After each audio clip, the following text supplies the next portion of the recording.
Hello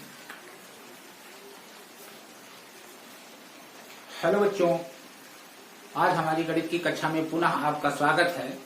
जैसा कि कल हमने आपको अध्याय 2 बहुपद का प्रश्नावली 1.1 आपको पढ़ाया था, तो आज बारी है प्रश्नावली 2.2 की। अध्याय 2 बहुपद प्रश्नावली 2.2। इस प्रश्नावली में आपको किसी बहुपद का मान एवं शून्य के बारे में पढ़ना है। तो सबसे पहले हम आपको बताएंगे बहुपद का मान।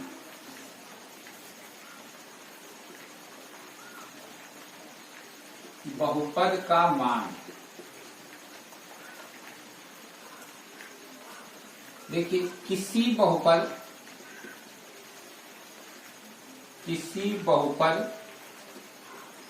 px में x के स्थान पर कोई वास्तविक संख्या a रखकर हल करने पर जो प्राप्त होता है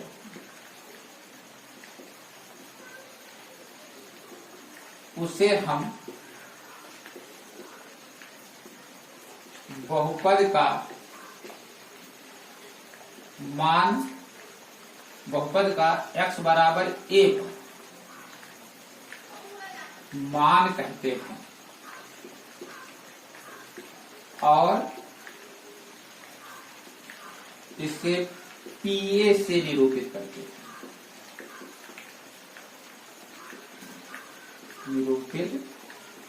हैं। उदाहरण के द्वारा बच्चों और अच्छे से आप समझेंगे। जैसे मान लेते हैं कि px बराबर है आपका x² + 7x - 8। अब इस बहुपद में हम x बराबर 2 रखने पर, x बराबर 2 रखने पर, तो ये आपका यहाँ x की जगह पे 2 रखा, तो इसे आप P2 पढ़ेंगे। ये आपका हुआ 2 का घात 2, 7 × 2 - 8, तो 2 का घात 2 4, 7 दूनी 14 - 8, तो 4 और 14 मिलकर के 18 - 8 बराबर कितना आया? 10। अर्थात x बराबर 2 पर इस बहुपद का मान कितना हुआ? 10 हुआ। अर्थात P2 बराबर 10। ऐसे ही और आप 1-2 उदाहरण से समझ सकते हैं। जैसे Py बराबर है y³ - 2, और हम मान लेते हैं y बराबर 3 इस बहुपद में रखते हैं, अर्थात P3 निकालते हैं, तो ये 3³ - 3 का घात 3 - 2, तो 3 का घात 3 27 - 2 बराबर कितना मिला? 25। इस प्रकार से आपको मतलब P3 का मान अर्थात P3 का मान 25 मिला। तो ये आपके बहुपद के मान हुए। अब हम आइए देखते हैं कि बहुपद का शून्य क्या होता है। तो बहुपद के शून्य को समझिए।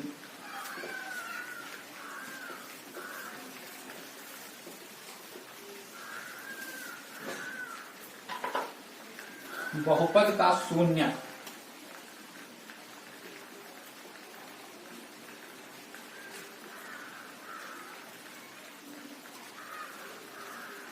किसी बहुपद px के लिए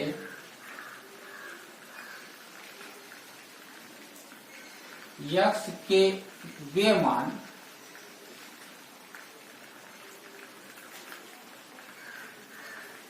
जिन पर बहुपद का मान शून्य प्राप्त हो,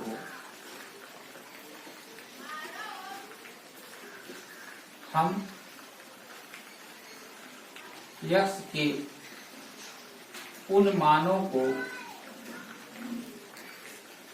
बहुपद का शून्यक कहते हैं।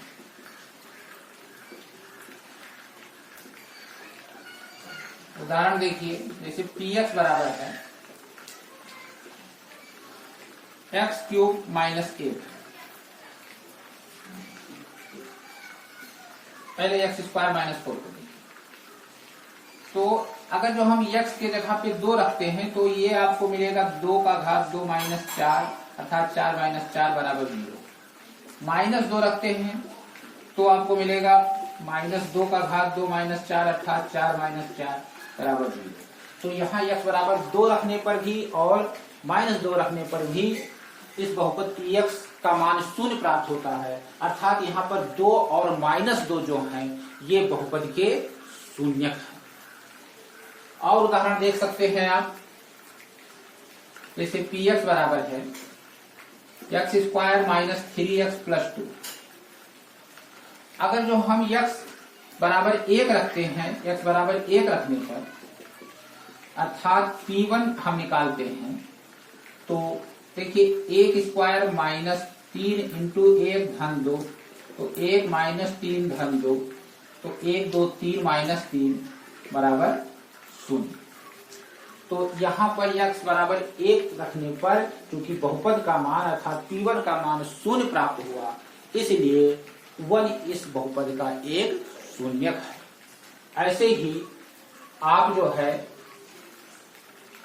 x बराबर 2 रखिए, x बराबर 2 रखने पर तो p2 मतलब निकालिए, तो देखेंगे 2 का घात 2 माइनस 3 गुणे 2 धन 2, तो 4 माइनस 6 धन 2, तो 6 माइनस 6 बराबर 0।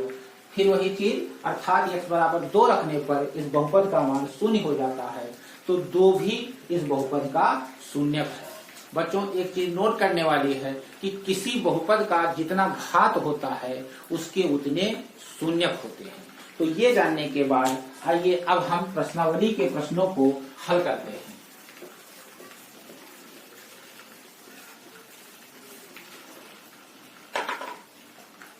प्रश्नावली का पहला प्रश्न है कि निम्नलिखित पर बहुपद 5x माइनस 4x स्क्वायर धन 3 के मान ज्ञात करिए। इसमें 3 खंड हैं, जिसमें एक खंड बच्चों मैं करता हूं, बाकी 2 खंड आपके लिए होमवर्क रहेगा।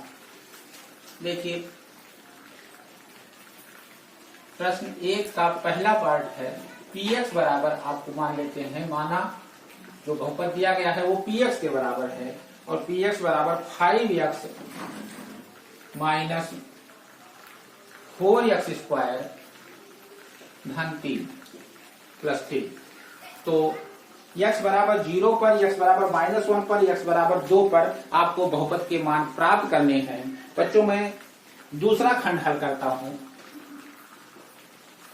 x बराबर -1 पर कर देता हूं और पहला और तीसरा आप करिएगा।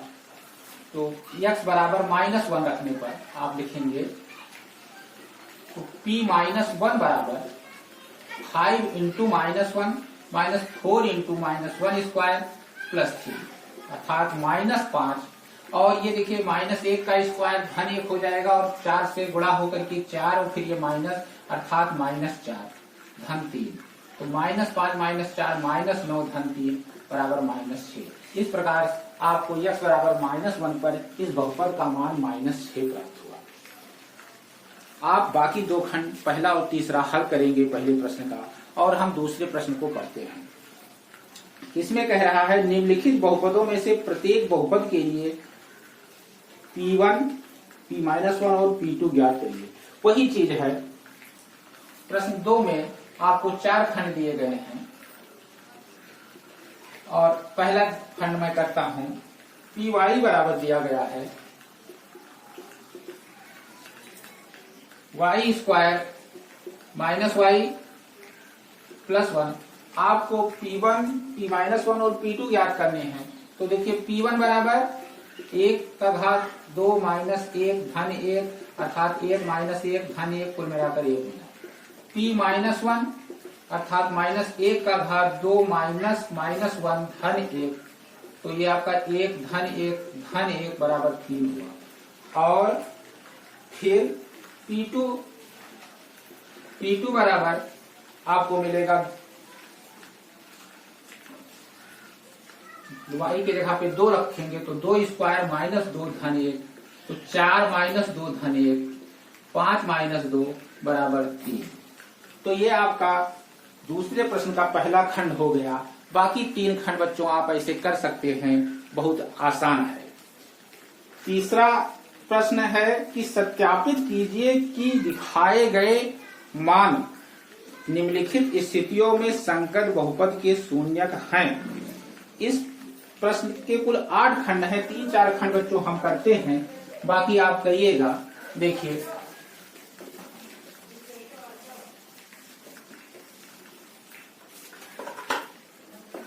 जैसे इसका प्रश्न संख्या 3 का जो पहला खंड है, प्रश्न संख्या 3 का जो पहला खंड है, इसमें आपको दिया गया है px बराबर 3x प्लस 1, px बराबर 3x प्लस 1, x बराबर -1/3।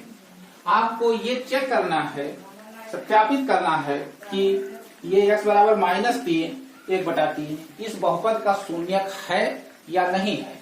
तो आप p-1/3 को प्राप्त करेंगे, तो p-1/3 x के जगह -1/3 रखने के बाद तो 3 इंटू -1/3 प्लस 1, 3 से 3 कैंसिल होगा, -1 प्लस 1 बराबर 0।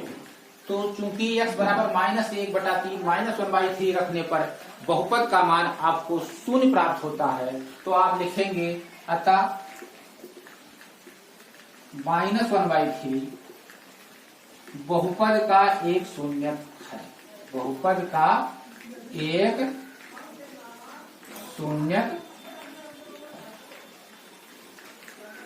दूसरा खंड है, जैसे आपको दिया गया है px बराबर 5x माइनस पाई, आपको पता, और x बराबर 4/5। px बराबर 5x minus pi, 5x minus pi, x बराबर 4/5। तो आप इसे चेक करेंगे कि यहाँ पर x बराबर 4/5 इस बहुपद का शून्यक है या नहीं है। तो लिखिए p4/5 इक्वल टू, अर्थात x के जगह पे 4/5 रखते हैं, तो 5 इंटू 4/5 माइनस पाई, 5 से 5 कैंसिल हो जाएगा, 4 माइनस पाई जो कि 0 नहीं आया, इक्वल टू नॉट 0। तो आप लिखेंगे अतः 4/5 दिए गए बहुपद का शून्यक नहीं है, शून्यक नहीं है। ऐसे ही आप प्रश्न संख्या इसका 3 कर सकते हैं, प्रश्न संख्या मतलब खंड 3 कर सकते हैं प्रश्न संख्या 3 के। प्रश्न संख्या 3 के खंड 4 को हम हल करते हैं। देखिए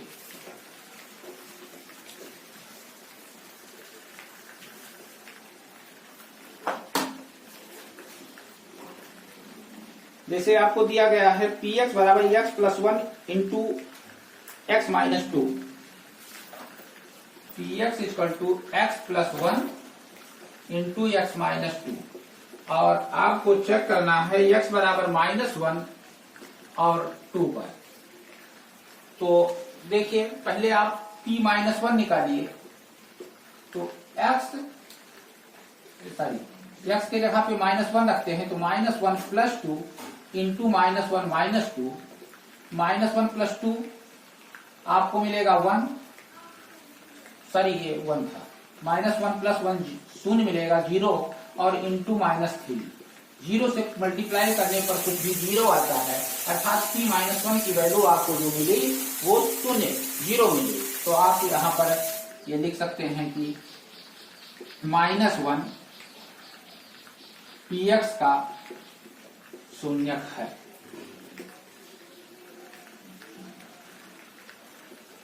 फिर देखिए p2 प्राप्त करते हैं, तो x plus 1 into x minus 2 ये आपका बहुपद दिया गया है, तो यक्स के जगह पे 2 रखने पर 2 धन 1 2 माइनस 2, 2 धन 1 3, 2 माइनस 2 0, तो 3 गुणे 0 0। फिर से समझ लीजिए P2 बराबर 2 + 1 2 माइनस 2, 2 + 1 3 2 माइनस 2 0, 3 × 0 0। तो पुनः आपको चूंकि बहुपद का मान 0 प्राप्त हुआ, 0 प्राप्त हुआ, तो आप लिखेंगे अतः, यहां भी अतः 2 px का एक शून्यक है। अब प्रश्न संख्या 3 के 4 पार्ट और बचे हैं, जिसमें 5वां बहुत ही आसान है, आप बच्चों कर सकते हैं। 6वां पार्ट है px बराबर lx प्लस m, और आपको सत्यापित करना है x बराबर माइनस m अपान l इस बहुपद का शून्यक है। तो हम 6वां पार्ट हल करते हैं। देखिए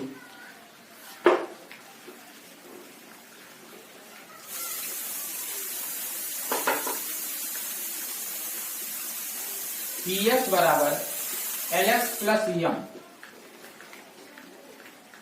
x बराबर है माइनस m बाई l, तो x बराबर माइनस m बाई l रखते हैं। माइनस m बाई l रखने पर अर्थात p minus m by l हम प्राप्त कर रहे हैं, तो l into minus m by l plus m, l से l कैंसिल हो जाएगा, मिलेगा minus m plus m, minus m plus m 0।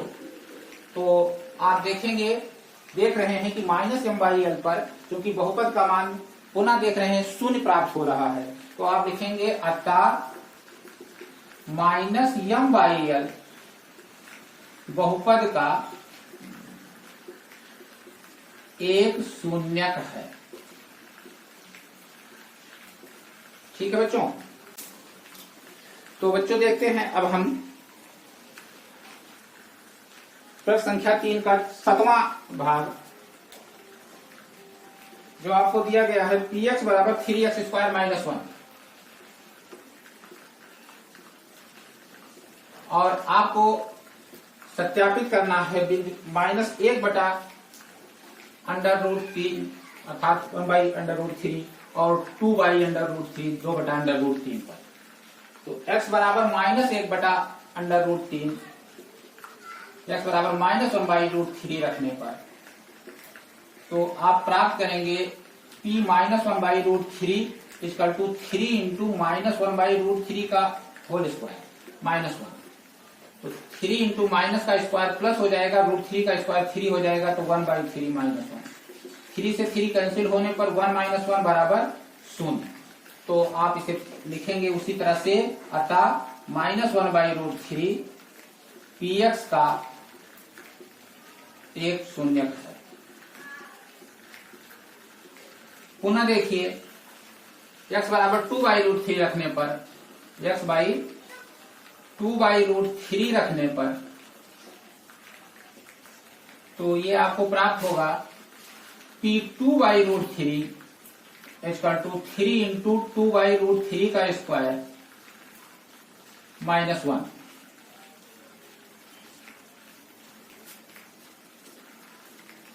Three into 2 का स्क्वायर 4, √3 का स्क्वायर 3 माइनस 1, 3 से 3 कैंसिल होने पर 4 माइनस 1 बराबर 3 इक्वल टू नॉट 0। तो आप लिखेंगे इसलिए 2/√3 px का शून्यक नहीं है, शून्यक नहीं है। क्वेश्चन नंबर 8 में आप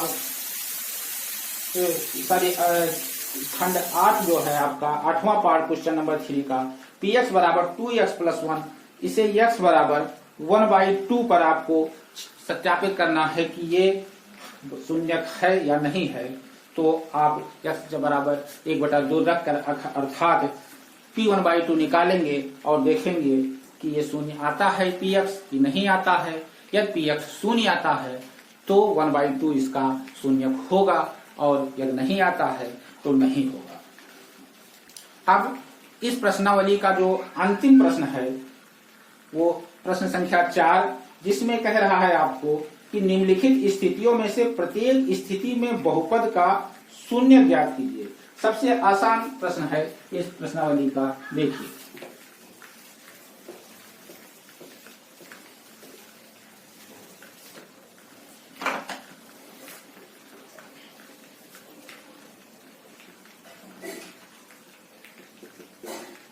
पहला है पी एक्स बराबर एक्स प्लस 5।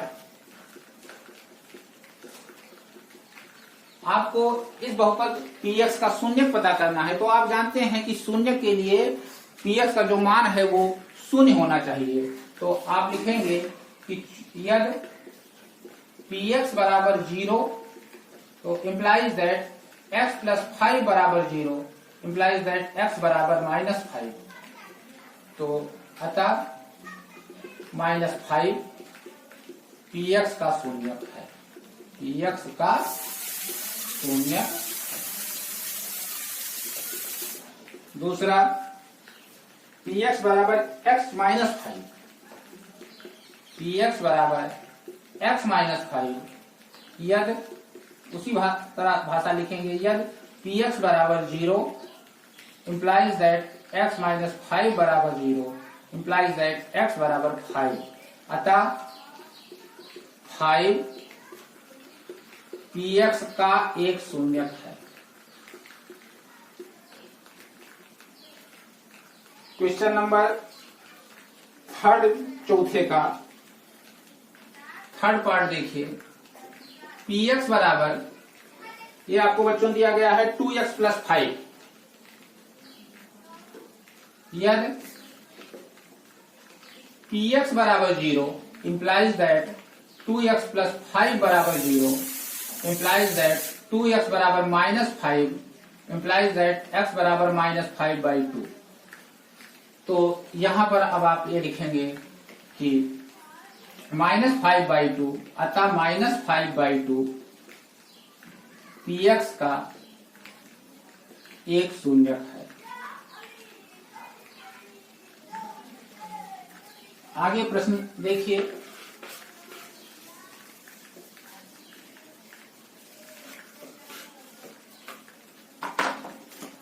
प्रश्न संख्या 4 जो है, चौथे का चौथा भाग, मतलब पी एक्स बराबर 3x-2, पी एक्स बराबर 3x-2।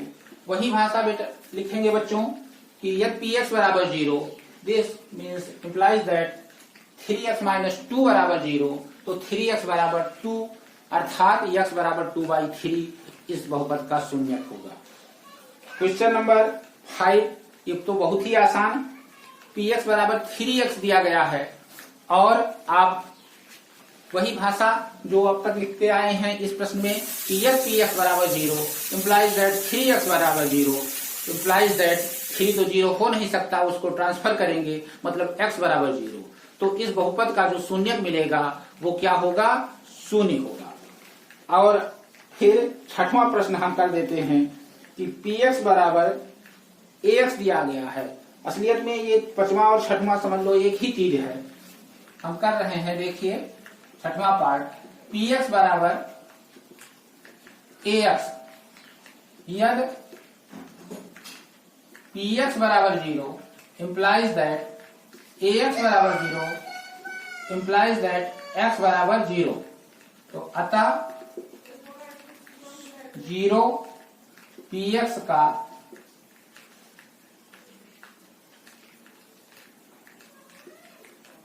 का एक शून्यक है। अब इस प्रश्नावली का, क्वेश्चन नंबर 4 का और इस प्रश्नावली का जो अंतिम प्रश्न है वो पी एक्स बराबर है cx plus d, c equal to not 0, c और d वास्तविक संख्याएं, ऐसा प्रश्न में दिया गया है। देखिए 7वां प्रश्न, पी एक्स बराबर है cx plus d, c equal to not 0, c एवं d वास्तविक संख्याएं हैं। तो आप लिखेंगे कि यदि पी एक्स बराबर 0 implies that cx plus D बराबर 0, इम्प्लाइज दैट cx बराबर -d, इम्प्लाइज दैट x बराबर -d/c। तो आपको प्राप्त हुआ कि अतः -d/c px का शून्यक है। इस प्रकार से बच्चों आप आज अध्याय 2 की प्रश्नावली 2.2 के सभी प्रश्नों को समझ चुके हैं और अब अगले टर्न में हम आपको इसी अध्याय के प्रश्नावली 2.3 को पढ़ाएंगे। प्रश्नावली 2.3 में आपको किसी बहुपद को दूसरे बहुपद से भाग करना सिखाएंगे और शेषफल प्रमेय क्या होता है इसके बारे में बताएंगे। धन्यवाद।